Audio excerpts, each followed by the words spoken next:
If you had driven down Maple Lane on any given morning, you'd probably have missed my house. It's the kind of place that doesn't call attention to itself. A modest, single-story home with faded blue shutters, a porch swing that creaks in the wind, and a garden that's more wild than manicured. The mailbox leans a little to the left, and the paint on the fence is peeling in long, curling strips. I've lived here for 42 years, and in all that time, I've never felt the need to upgrade, renovate, or show off.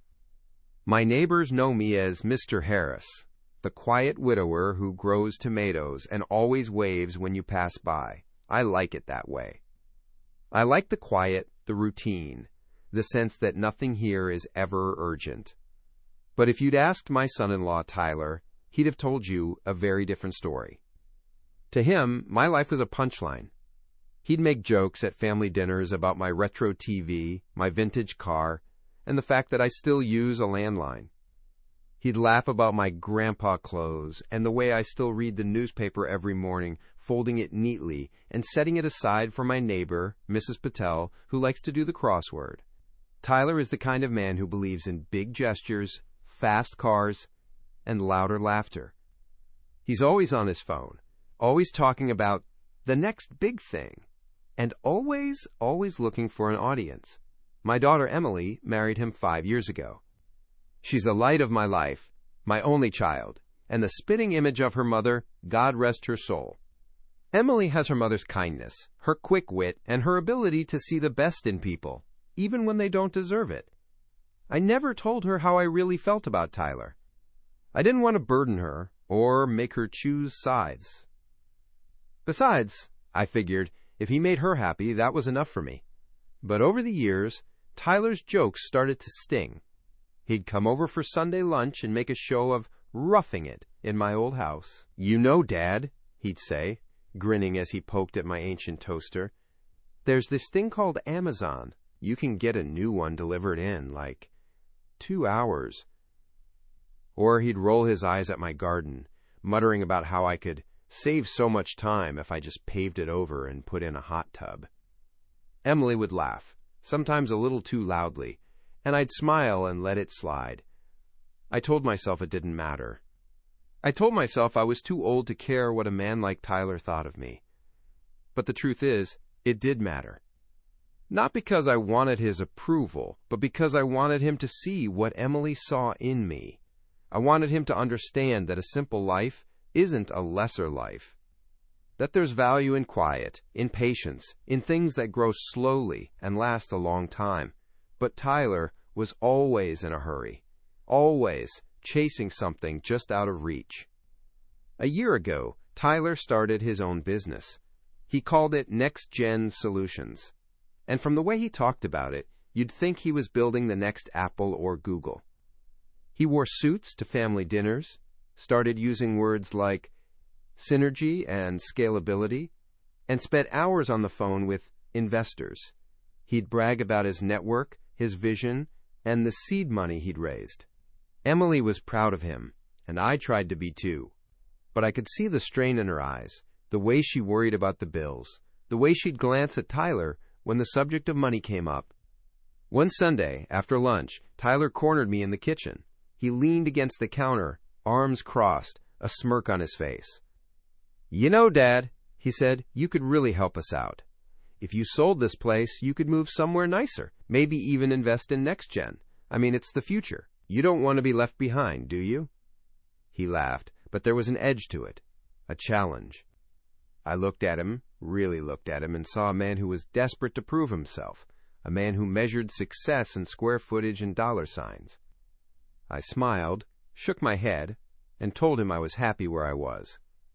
"Suit yourself," he said, pushing off the counter. "Just don't be surprised when the world passes you by." That night, I sat on my porch, listening to the crickets and thinking about Tyler's words. I thought about all the things he didn't know about me, about the years I spent working 2 jobs to put Emily through college, about the investments I made quietly, carefully, over decades, about the trust I set up for Emily, the one she didn't even know existed, and about the anonymous investment I'd made in a little startup called Next Gen Solutions. back when Tyler was just a name on a business plan and a voice on a conference call. He didn't know, of course.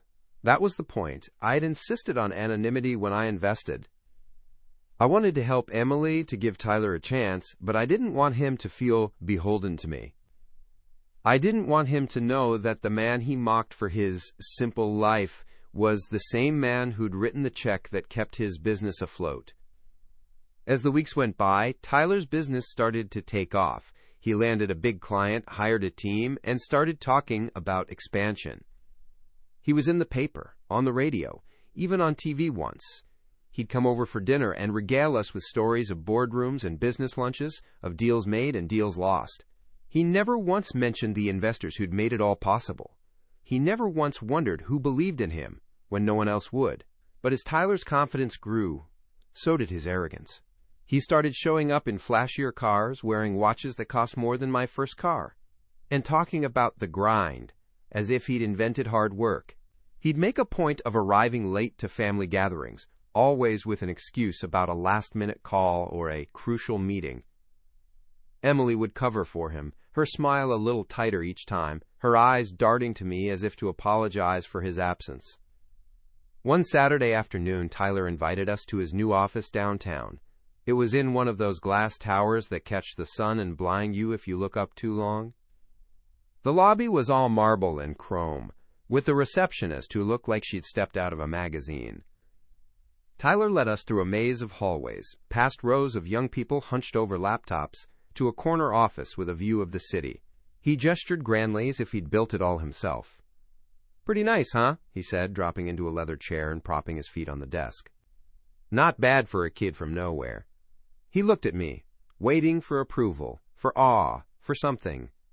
I smiled and nodded, but inside I felt a pang of sadness. Not for myself, but for him. He was so desperate to be seen, to be admired, that he couldn't see the value in anything that wasn't shiny and new. Emily wandered to the window, looking out at the city. "It's beautiful, Ty," she said softly. He grinned, basking in her praise. "We're just getting started," he said. "Next year, we'll be in the top 10, maybe even top 5.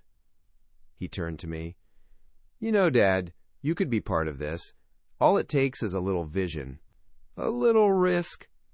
I looked around the office, at the glass and steel, the awards on the shelf, the photos of Tyler shaking hands with men in suits. I thought about the garden at home, the tomatoes ripening on the vine, the way the sun slants through the kitchen window in the late afternoon. I thought about the years I spent working in factories, saving every penny, investing in companies no one had heard of, trusting my gut and my patience. I thought about the difference between building something to last and building something to impress. "I'm proud of you, Tyler," I said, and I meant it. "But I'm happy where I am." He shrugged, as if he couldn't understand. "Suit yourself," he said, turning back to his computer. "Some people just don't get it." On the drive home, Emily was quiet. She stared out the window, her hands folded in her lap.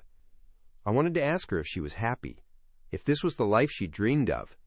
But I didn't. I knew she'd tell me what she thought I wanted to hear. That's how she's always been, trying to keep the peace, to smooth over the rough edges. That night, as I watered the garden, I thought about Tyler's words. About vision, about risk, about what it means to build a life. I thought about my own father, a man who never had much but always made sure we had enough. He taught me that wealth isn't measured in what you show, but in what you keep safe. In the people you love, the promises you keep, the quiet moments that no one else sees. A few weeks later, Tyler's business hit a rough patch. A deal fell through, a client backed out, and suddenly the cracks began to show. He stopped coming to family dinners, stopped calling Emily in the middle of the day just to say hello. He was always at the office, always putting out fires. Emily tried to hide her worry, but I could see it in the way she lingered over her coffee in the mornings, the way she jumped when the phone rang. One evening she called me, her voice trembling. "Dad, I'm scared," she said. "Tyler won't talk to me. He's so stressed.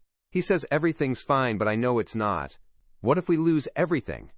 I wanted to tell her not to worry, that I'd never let that happen, but I knew she needed to hear something else.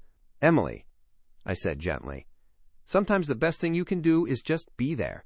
Let him know you believe in him. That's worth more than any investment." She sniffled, trying to compose herself. "I just wish he'd let me in. I wish he'd talk to you. He respects you, even if he doesn't show it." I smiled, though she couldn't see it. "He'll come around," I said. "He just needs time." But as the weeks passed, things only got worse. Tyler grew more distant, more irritable. He snapped at Emily, at his employees, at anyone who tried to help. He started drinking more, staying out later, making excuses for missed meetings and forgotten promises. The business was bleeding money, and Tyler was too proud to ask for help. One night, after Emily had gone to bed, Tyler showed up at my door. He looked exhausted, his suit rumpled, his eyes bloodshot. He didn't say anything at first, just stood on the porch, staring at the ground. "Come in, son," I said, stepping aside. He hesitated, then followed me into the kitchen. I poured him a cup of coffee, the way I always do, and waited. He sat at the table, his hands shaking. "I messed up, Dad," he said finally. "I thought I could do it all. I thought I was smarter than everyone else. But I'm in over my head. The investors, they're pulling out. I don't know what to do." I listened, letting him talk, letting him empty his pockets of pride and fear. When he was done, I put a hand on his shoulder. "Everyone needs help sometimes, Tyler," I said, "even you."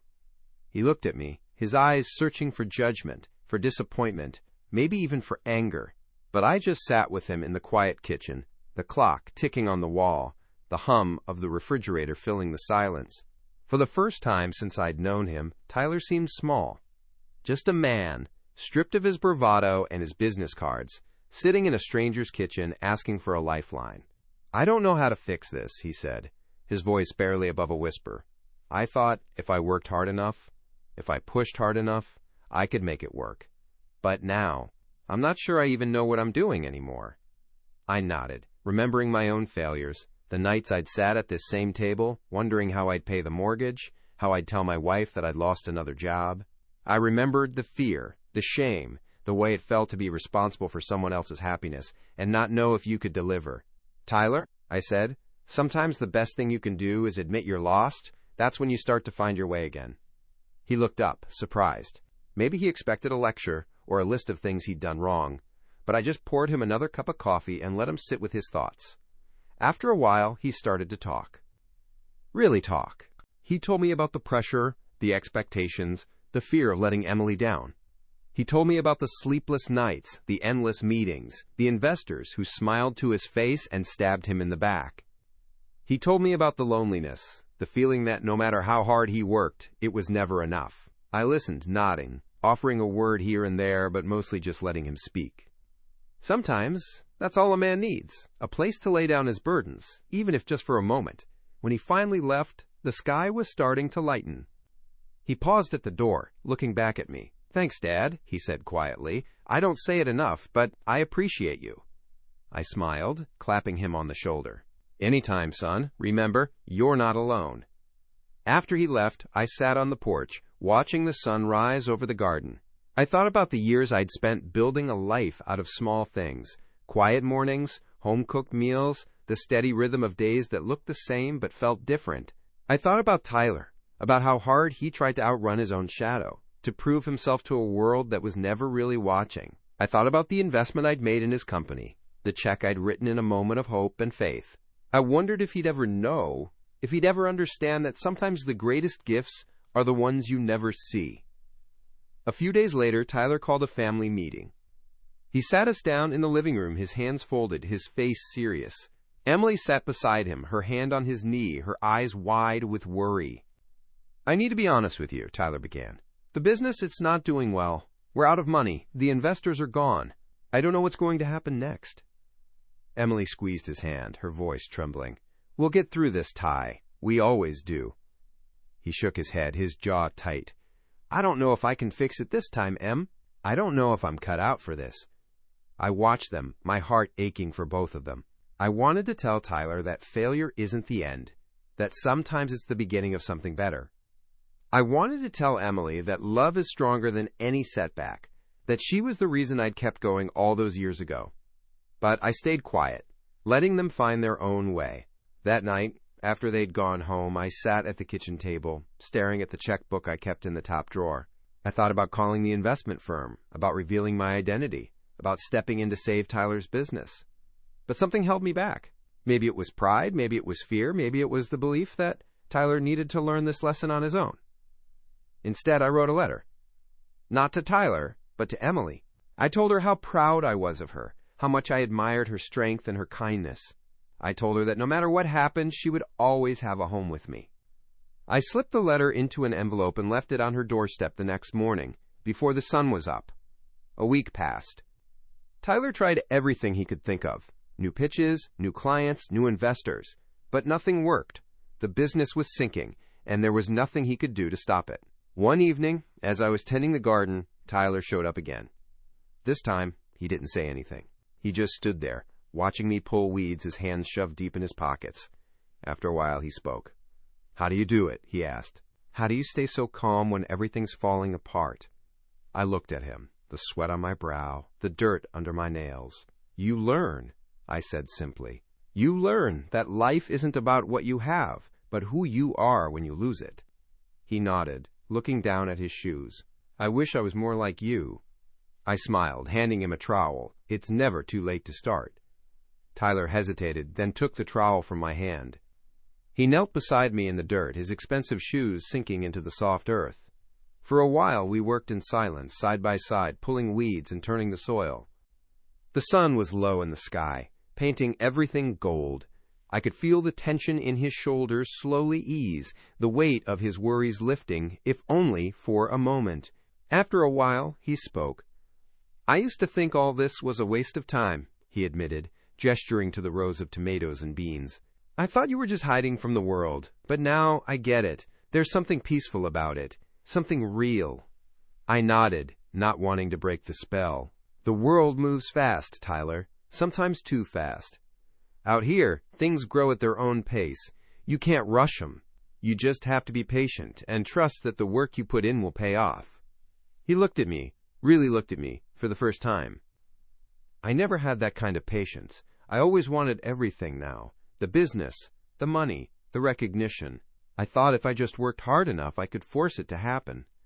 I smiled, remembering my own younger days, the impatience that had driven me, the mistakes I'd made. We all want things to happen on our timeline, but life doesn't work that way. Sometimes, the best things come when you least expect them. He nodded, his eyes distant. "I wish I'd listened to you more. I wish I'd appreciated what I had, instead of always chasing something else." I put a hand on his shoulder. "It's not too late, Tyler. You can start over. You can build something new, something better. But you have to let go of the idea that success is about what you own, or what other people think of you." He was quiet for a long time, lost in thought. The sun dipped below the horizon, and the garden was bathed in the soft blue light of evening. Finally he spoke. "I want to try. I want to be better. For Emily, for myself."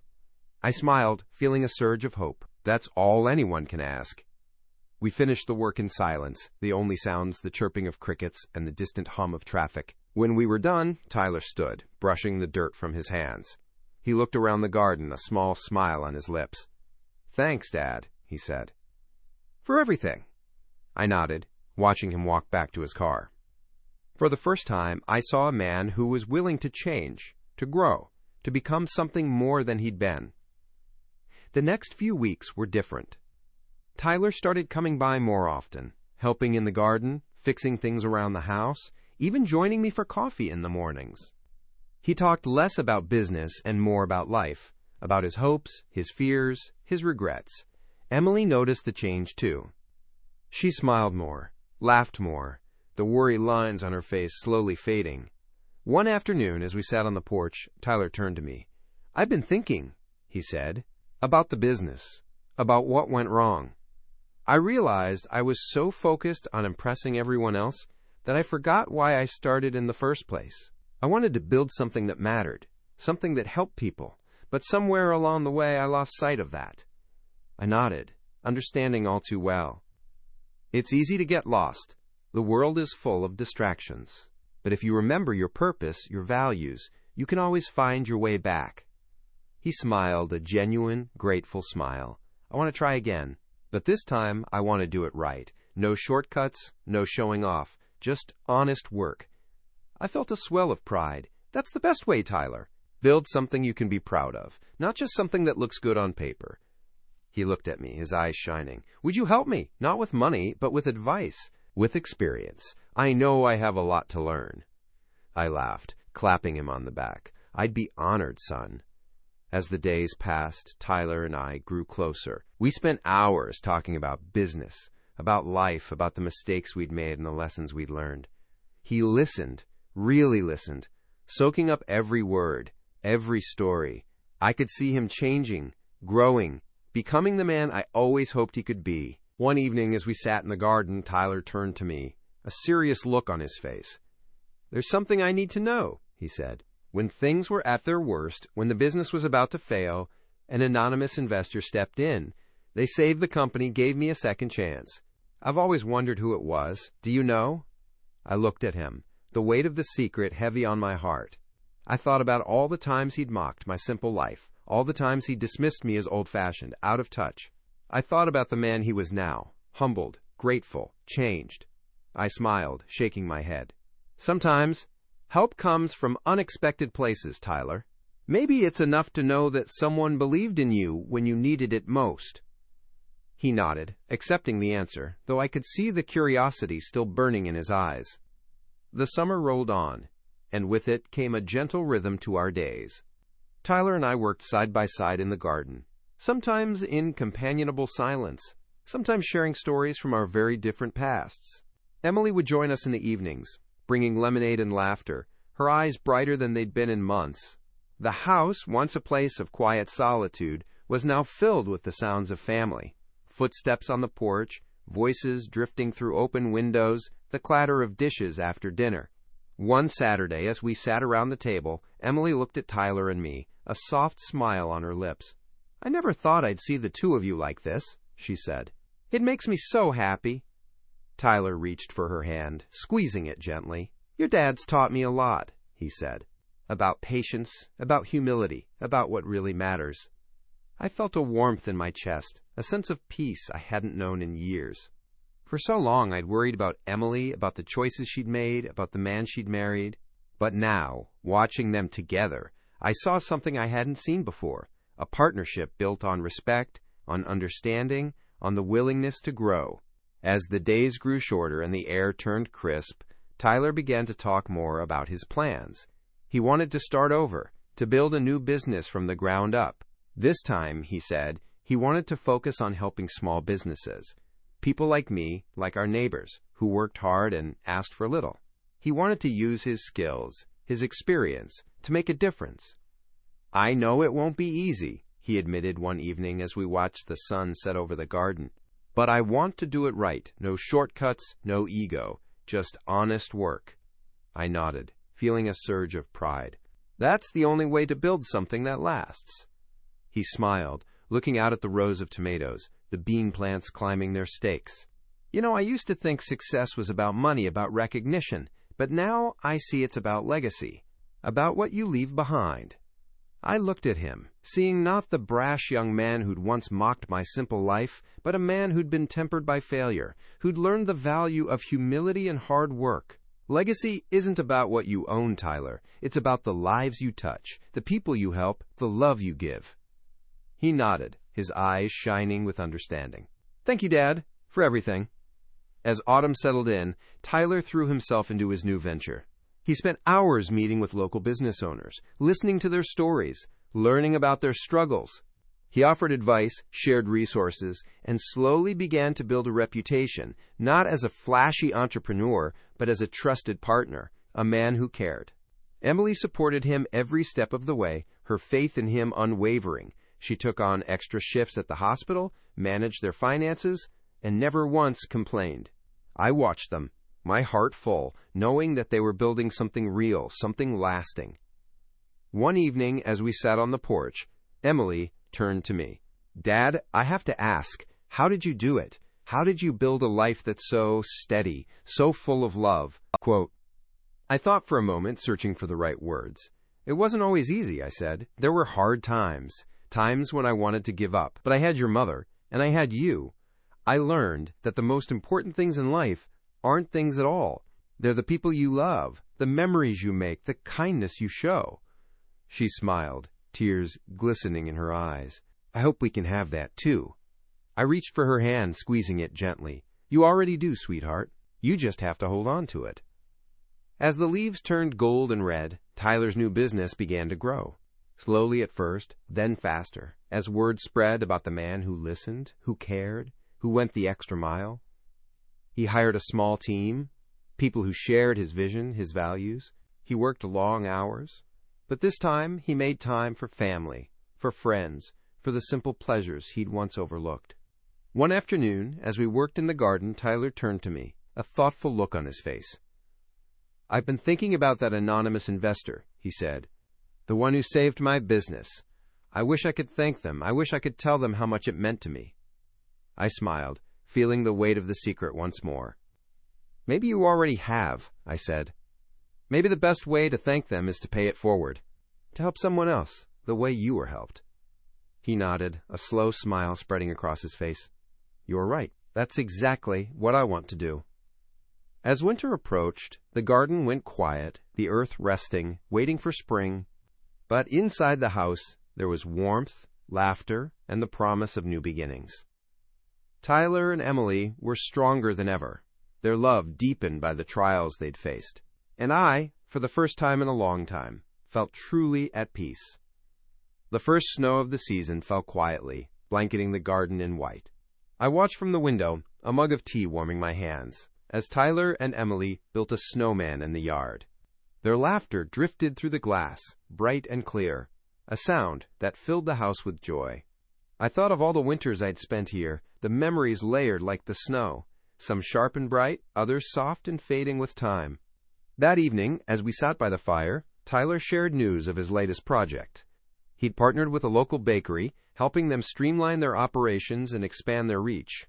The owner, Mrs. Ramirez, was a widow like me, struggling to keep her late husband's dream alive. Tyler spoke of her with respect, admiration even, and I saw in his eyes a new kind of pride. Not the pride of accomplishment, but the pride of service.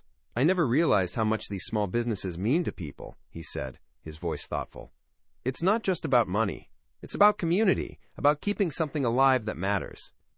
Emily smiled, curling up beside him. You're making a difference, Ty. I'm so proud of you. He looked at her, his eyes soft. I couldn't have done it without you, or your dad. I waved him off, embarrassed by the attention. You did the work, son. I just gave you a place to rest when you needed it. But Tyler shook his head. No, Dad, you gave me more than that. You showed me what it means to build something that lasts, to care about people, not just profits. I felt a lump in my throat, the kind that comes from hearing words you never expected. For so long I had worried that my life was too small, too quiet to matter.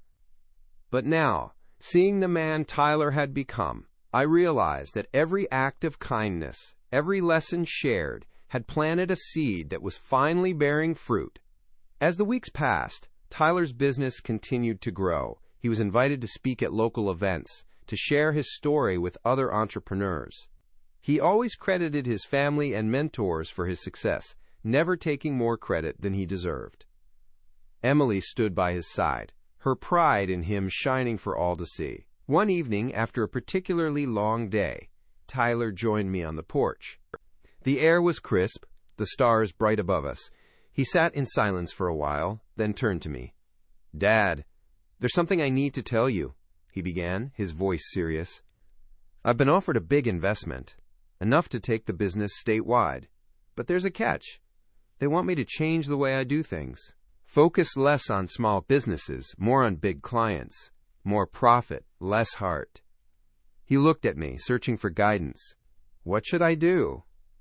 I thought for a moment, remembering all the times I'd faced similar choices, the temptation to take the easy road, to sacrifice values for gain. I looked at Tyler, at the man he'd become, and knew he already had the answer. Follow your heart, Tyler, I said quietly. Money comes and goes, but your integrity, your reputation, those are yours to keep or lose. Don't trade them for anything. He nodded, a look of relief on his face. That's what I thought. I just needed to hear it. The next day, Tyler turned down the investment. He chose to stay true to his mission, to keep helping the people who needed him most.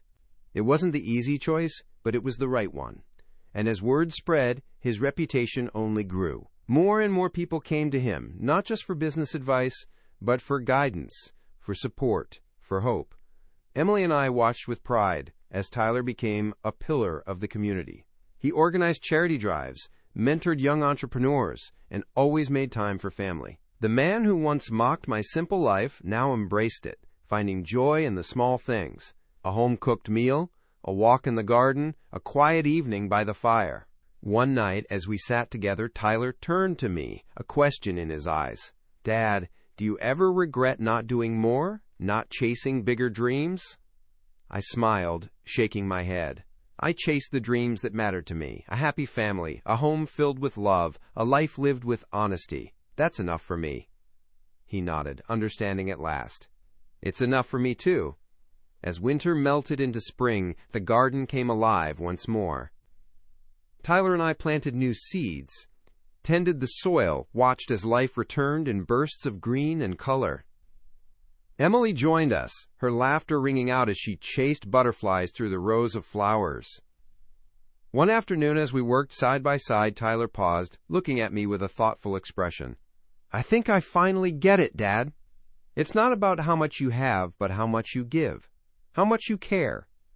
I smiled, feeling a deep sense of contentment. That's the secret, son. The only one that matters. Spring brought with it a sense of renewal, not just in the garden, but in our lives. Tyler's business, now rooted in the values he'd once overlooked, flourished in ways that surprised even him. He was invited to join the local Chamber of Commerce, and his advice was sought by people who, just a year before, wouldn't have given him a second glance. He took none of it for granted. Every success was met with gratitude, every setback with humility. Emily, too, seemed lighter. She took up painting again, filling the house with canvases of wildflowers and sunrises. Sometimes I'd find her in the garden, sketchbook in hand, capturing the way the light fell on the tomato vines, or the way Tyler laughed as he tried to chase a stubborn squirrel from the strawberries. The house was alive with color and laughter, the kind of happiness that grows quietly, unnoticed, until one day you realize it's everywhere. One Sunday we hosted a barbecue for friends and neighbors. The yard was filled with the smell of grilled corn and the sound of children's laughter.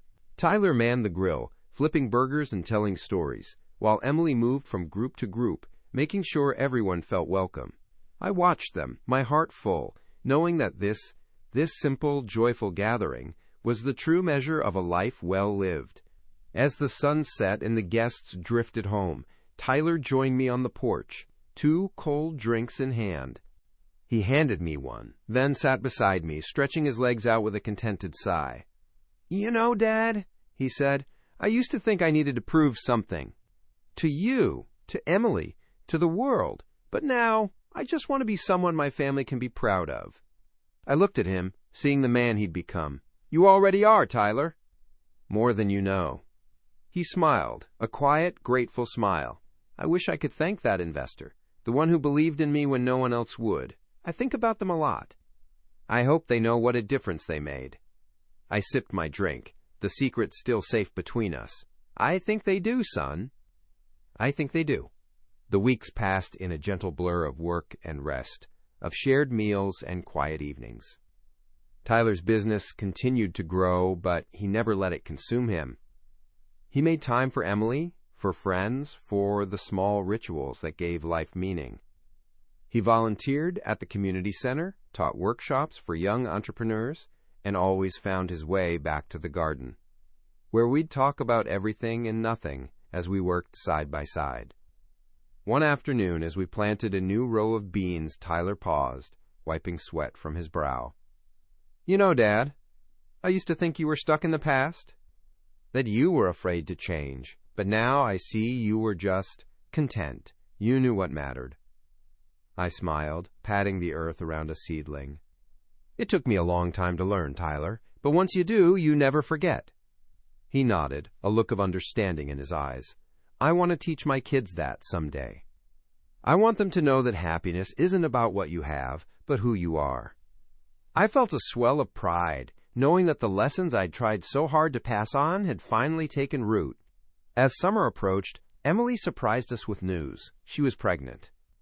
The house erupted in celebration, laughter and tears mingling as we hugged and toasted to the new life on the way.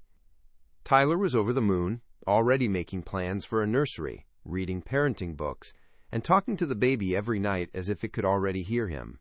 The months that followed were some of the happiest of my life. We prepared the house for the baby, painting the spare room, assembling furniture, and filling the shelves with books and toys. Tyler and Emily worked together, their love deepening with every shared task, every quiet moment. One evening, as we sat in the nursery, Tyler turned to me, his voice soft.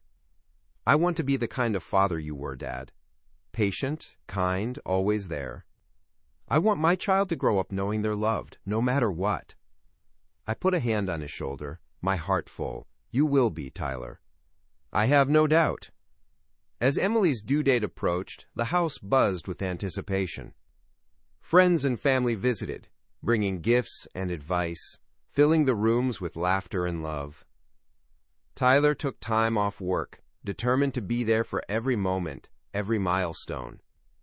The night Emily went into labor, Tyler was a bundle of nerves, pacing the living room, checking and rechecking the hospital bag. I drove them to the hospital, my hands steady on the wheel, my heart pounding with excitement and worry. Hours later, as the sun rose, we welcomed a beautiful baby girl into the world. Tyler held her in his arms, tears streaming down his face, Emily smiling beside him.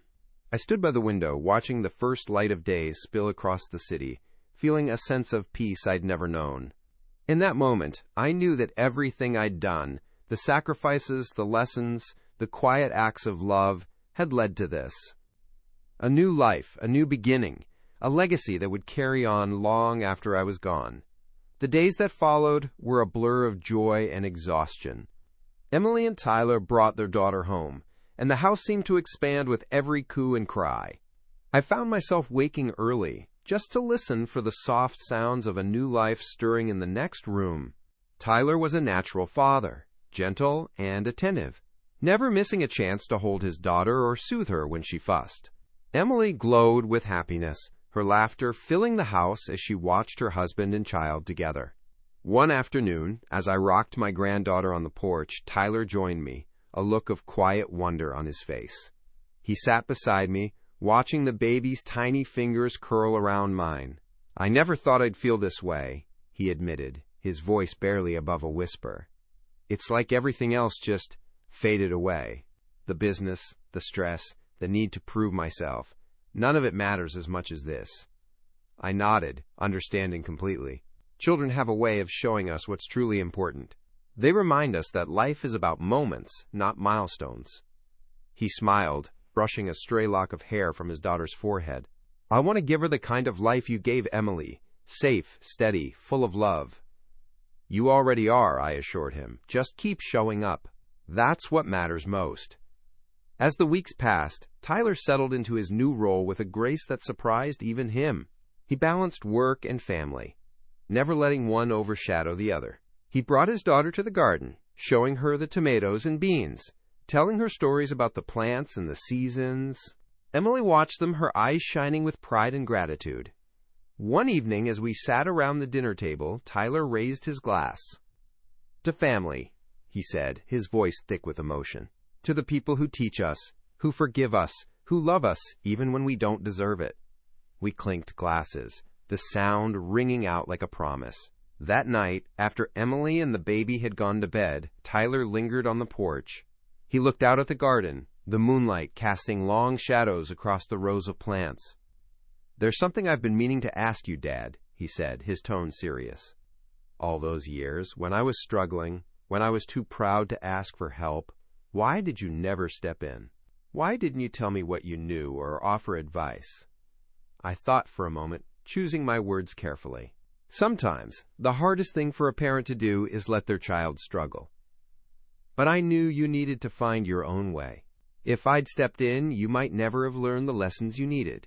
You might never have become the man you are now. He nodded, understanding dawning in his eyes. I used to think you were just old-fashioned, set in your ways, but now I see you were wise. You knew when to help and when to let me fall. I smiled, feeling a deep sense of satisfaction. We all have to fall, Tyler. That's how we learn to get back up. The conversation turned to lighter topics: plans for the garden, ideas for the business, dreams for the future. Tyler spoke of expanding his company, not for profit, but to help more people. He wanted to create opportunities for others, to give back to the community that had supported him. As summer turned to fall, the house was filled with the sounds of a growing family. The baby's laughter, Emily's singing, Tyler's stories. I watched them, grateful for every moment, every memory. One afternoon, as I sat in the garden, Emily joined me, her daughter in her arms. She sat beside me, her head resting on my shoulder. "Thank you, Dad," she whispered, "for everything, for believing in us, even when we didn't believe in ourselves." I kissed her forehead, my heart full. That's what family does, sweetheart. We hold each other up. The days grew shorter, the air crisp, with the promise of winter. Tyler and I harvested the last of the tomatoes, storing them away for the cold months ahead. The garden, once bursting with life, now rested, waiting for spring. One evening, as we sat by the fire, Tyler turned to me, a question in his eyes. "Do you ever miss the excitement? The rush of chasing something new?" I shook my head, smiling. I've had my share of excitement, but nothing compares to this. To family, to home, to the quiet moments that make life worth living. He nodded, a look of contentment on his face. I think I finally understand. As the first snow fell, blanketing the world in white, I watched my family gather around the table, their faces lit by the glow of the fire. I realized that the simple life I'd chosen, the life Tyler had once mocked, was richer than I'd ever imagined. The winter months passed in a gentle hush, the world outside muffled by snow, and the warmth inside growing deeper with each passing day. Tyler's business, now a fixture in the community, weathered the season with steady resolve. He spent more time at home savoring the small joys, a baby's first steps, Emily's laughter echoing down the hallway, the comfort of a well-worn chair by the fire. The man who once measured his worth in numbers and accolades now found meaning in the rhythm of family life.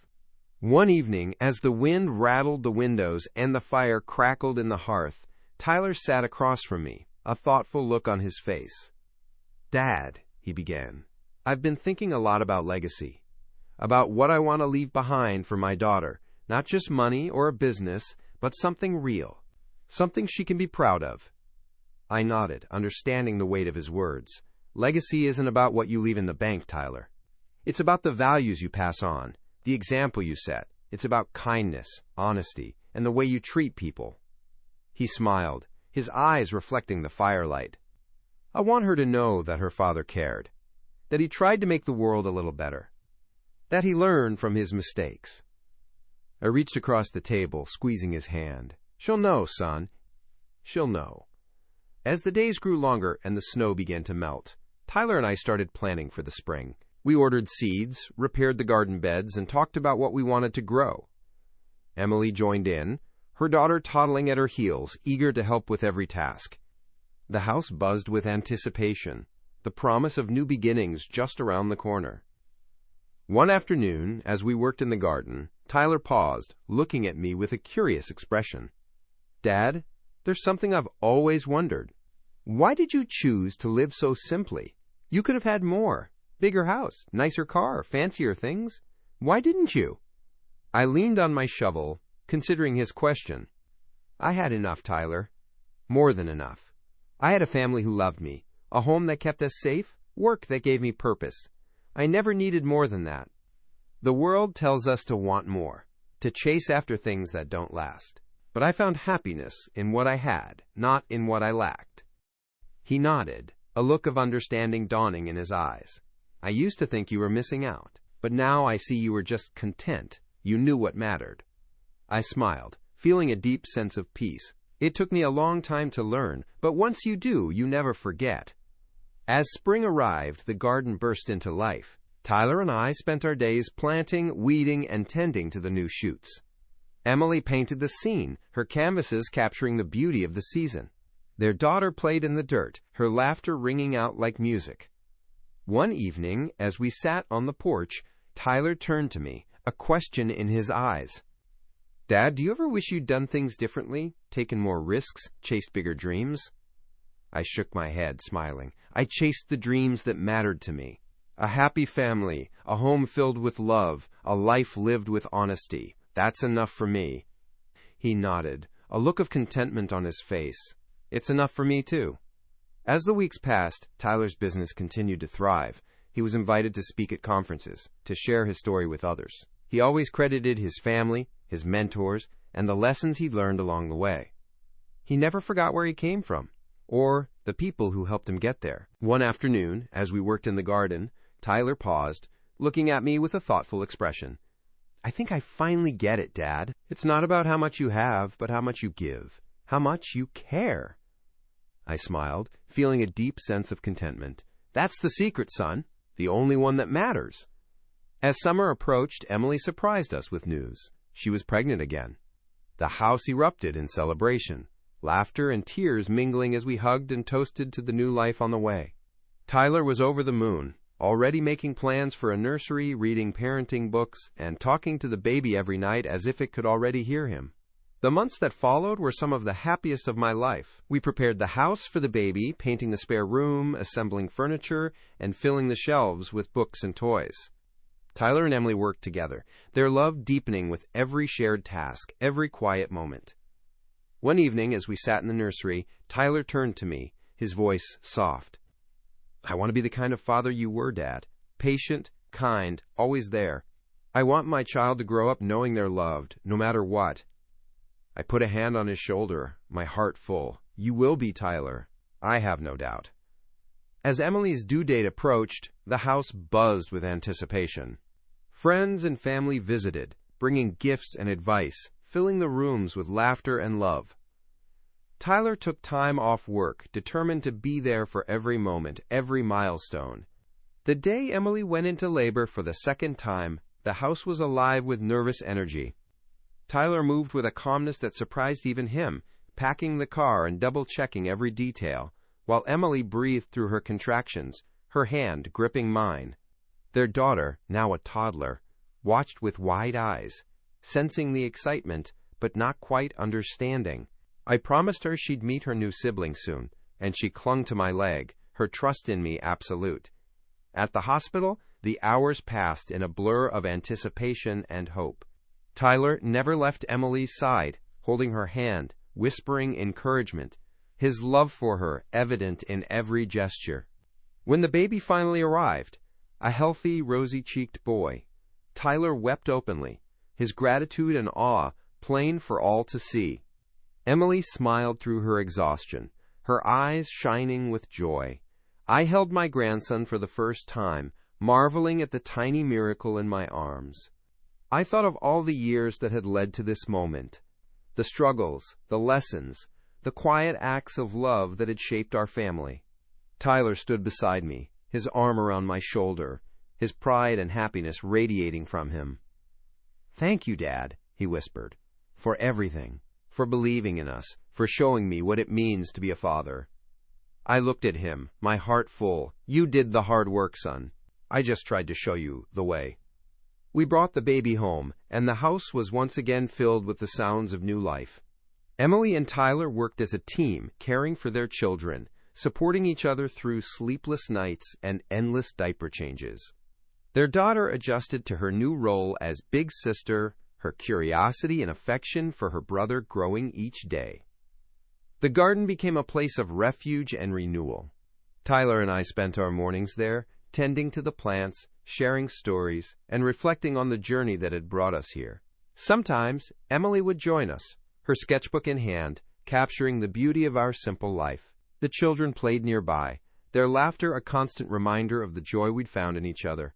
One afternoon, as we sat beneath the old oak tree, Tyler turned to me, a thoughtful look on his face. "Dad, I've been thinking about the future, about what I want to leave behind for my kids. I want them to know where they come from, to understand the value of hard work, kindness, and family." I nodded, understanding the weight of his words. The best way to teach them is to live those values every day. They'll learn by watching you, by seeing how you treat others, by feeling the love you give." He smiled, his eyes shining with gratitude. "I hope I can be half the father you were." "You already are," I assured him, "and your children will know it." As the seasons changed, our family grew stronger. Tyler's business continued to thrive, but he never lost sight of what mattered most. He made time for his family, for his friends, for the community that had supported him through thick and thin. He became a mentor to others, sharing his story, his struggles, and the lessons he'd learned along the way. Emily flourished as a mother and an artist, her paintings capturing the beauty and chaos of our lives. She found inspiration in the everyday moments, the way the sunlight filtered through the kitchen window, the sound of her children's laughter, the quiet strength of her husband's embrace. One evening, as we gathered around the dinner table, Tyler raised his glass once more. "To family," he said, his voice steady and sure. "To the people who make us who we are, who lift us up, who love us unconditionally." We clinked glasses, the sound ringing out like a promise, a reminder of all we'd overcome and all we still had to look forward to. That night, as I sat on the porch, watching the stars blink into existence, I thought about the journey we'd taken. I thought about the man Tyler had been, and the man he'd become. I thought about the simple life I'd chosen, and the legacy I'd leave behind. I realized, with a sense of peace, that I had everything I'd ever wanted: a family bound by love, a home filled with laughter, and the knowledge that I'd made a difference, even if no one else ever knew. As the years passed, our family continued to grow and change. There were challenges, of course: illness, loss, the inevitable trials of life. But through it all, we held fast to each other, drawing strength from the roots we'd planted together. And in the quiet moments, when the world slowed down and the only sound was the wind in the trees, I knew that the simple life I'd lived was richer than any fortune, more lasting than any monument. The years slipped by, each one marked by the steady rhythm of seasons and the gentle growth of our family. Tyler's business became a cornerstone of the community, not because it was the biggest or the most profitable, but because it was built on trust, compassion, and a genuine desire to help others. People came to him for advice, for support, for a listening ear. He never turned anyone away, no matter how small their problem or how humble their dream. Emily's art blossomed, her paintings gracing the walls of local galleries and the homes of friends and neighbors. She found beauty in the ordinary, capturing the quiet moments that made up the fabric of our lives. Her children grew up surrounded by love and laughter, their days filled with stories, adventures, and the simple joys of childhood. I watched it all with a sense of wonder, grateful for every moment. I saw myself in my grandchildren, the way they approached the world with curiosity and kindness, the way they looked to their parents for guidance and reassurance. I saw the lessons I'd tried to teach reflected in the choices Tyler and Emily made, in the way they treated each other, in the way they faced life's challenges together. One crisp autumn afternoon, as we gathered in the garden for a family picnic, Tyler sat beside me, his son and daughter playing at our feet. He looked at me, a question in his eyes. "Dad," he said quietly, "there's something I've always wanted to know. All those years ago, when my business was on the brink, when I was too proud to ask for help. Was it you? Were you the investor who saved me?" I looked at him, the weight of the secret finally ready to be lifted. I thought about all the times he'd mocked my simple life, all the times he'd misunderstood what truly mattered. I thought about the man he'd become, the father, the husband, the friend. I smiled, nodding. "Yes, Tyler, it was me. I believed in you, even when you didn't believe in yourself. I wanted you to have the chance to find your own way, to learn the lessons you needed. I never wanted you to feel beholden or to think you hadn't earned your success." He was silent for a long moment, his eyes shining with emotion. "Why didn't you tell me?" "Because you needed to become the man you are now. You needed to struggle, to fail, to learn. If I'd stepped in, you might never have found your own strength." He reached for my hand, his grip firm and warm. "Thank you, Dad, for everything. For believing in me, for letting me fall, for helping me get back up." I squeezed his hand, my heart full. "That's what fathers do, son. We believe, even when it's hard. We love, even when it hurts. And we hope, always, that our children will find their way." The sun dipped low in the sky, casting long shadows across the garden. Emily joined us, her arms around our grandchildren, her smile radiant. We sat together, 3 generations bound by love, by shared history, by the quiet strength that comes from weathering life's storms together. As the evening settled in, Tyler turned to his children, his voice gentle. "You know, your grandpa is the wisest man I know. He taught me that life isn't about what you have, but who you are, about kindness, patience, and the courage to start over when you need to." The children listened, their eyes wide, their hearts open. I saw in them the promise of the future, the hope that the lessons we'd learned would carry on, shaping their lives in ways we could only imagine. That night, as I sat on the porch, the stars bright above, I reflected on the journey we'd taken. I thought about the simple life I'd chosen, the values I'd tried to live by, the love I'd given and received. I realized that, in the end, it wasn't the money or the business or the recognition that mattered. It was the family we'd built, the memories we'd made, the legacy of kindness and resilience that would endure long after we were gone. And as the cool night air wrapped around me, I felt a deep sense of peace. I knew that I had lived well, that I had given my family the greatest gift I could, the example of a life lived with purpose, with humility, and with love. If you've listened to my story, I hope you'll remember this. Never underestimate the power of a simple life or the quiet strength of those who choose it. Sometimes, the greatest impact we have is the one we never see, the seeds we plant in the hearts of those we love. Thank you for joining me on this journey.